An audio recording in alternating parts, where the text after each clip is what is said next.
हरियाणा में H3N2 virus का कहर लगातार बढ़ता जा रहा है। यमुनानगर में H3N2 वायरस की दस्तक। H3N2 वायरस के संदिग्ध 5 केस सामने आए हैं, जिसके बाद से इलाके में हड़कंप मच गया है। स्वास्थ्य विभाग ने मरीजों के सैंपल पंचकुला भेजे हैं। अभी हालांकि ये सैंपल भेजे गए हैं और इन सैंपल की जब जांच आएगी उसके बाद ये पुष्टि होगी कि H3N2 वायरस है या नहीं है। लेकिन ये दरअसल संदिग्ध केस हैं जो सामने आए हैं, जिसमें H3N2 वायरस जैसे ही लक्षण इन मरीजों में पाए गए हैं। तो इसीलिए अभी फिलहाल ये संदिग्ध केस है और इसीलिए स्वास्थ्य विभाग की टीम भी एक्टिव मोड में आ गई है।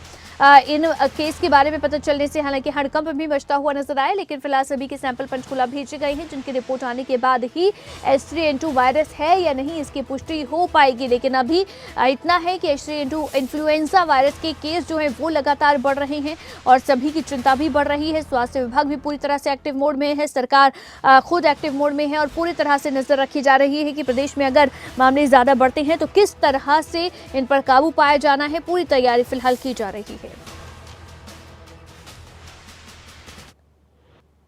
जी, हमने 5 संदिग्ध मरीजों के सैंपल लिए हैं और जो हमारी आईडीएसपी की टीम है उसको सैंपल पंचकुला भेजने की तैयारी कर रही है। जी, हमारे एमएलडी से 10 बेड का है, बाकी हमने सभी संस्थाओं में बोल दिया है कि कम से कम 10 आइसोलेशन वार्ड हो, 10 आइसोलेशन बेड सीएससी लेवल तक तैयार करके रखें। करें हाइड्रेशन, पानी का ज़्यादा प्रयोग करें लिक्विड तरल पदार्थों में जब बुखार होता है तो, और बिना किसी इसकी सलाह के, डॉक्टर की सलाह के, चिकित्सीय सलाह के बिना अपने आप से कोई भी एंटीबायोटिक ना लें।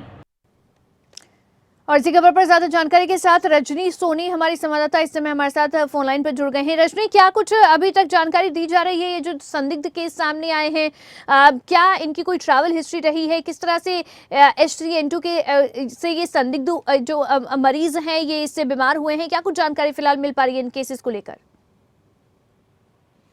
देखिए अवंतिका, इस वायरस के जो है 5 संदिग्ध केस मिले हैं। हालांकि इनकी अभी पुष्टि तो नहीं हुई है कि ये कंफर्म केस हैं।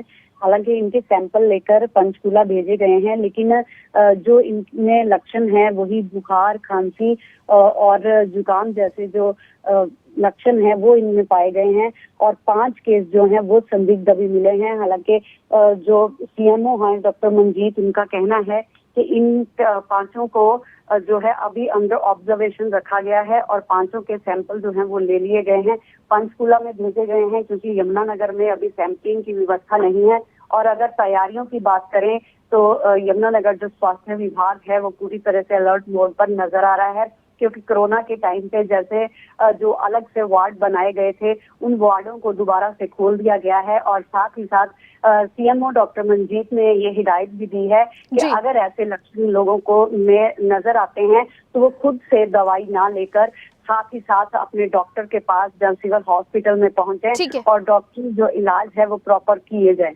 रजनी, अभी ये जो 5 संदिग्ध केस मिले हैं, अभी हालांकि रिपोर्ट आनी बाकी है, सैंपल भेजे गए हैं पंचकुला जांच के लिए, लेकिन जब तक रिपोर्ट नहीं आती है तब तक किस तरह के एहतियात लेने की बात कही जाती है? क्या इन्हें घर पर ही आइसोलेट किया गया है या फिर अस्पताल में आइसोलेट किया गया है? देखिए वंतिका, जिस प्रकार से मैंने बताया कि इन 5 की हालत किसी एक भी मरीज की गंभीर नहीं है। उनको बुखार है, जो 4-5 दिन से बुखार था और फिलहाल अभी उनको डॉक्टर सहायता जो है वो दी जा रही है, दवाइयां जो ट्रीटमेंट है वो दिया जा रहा है।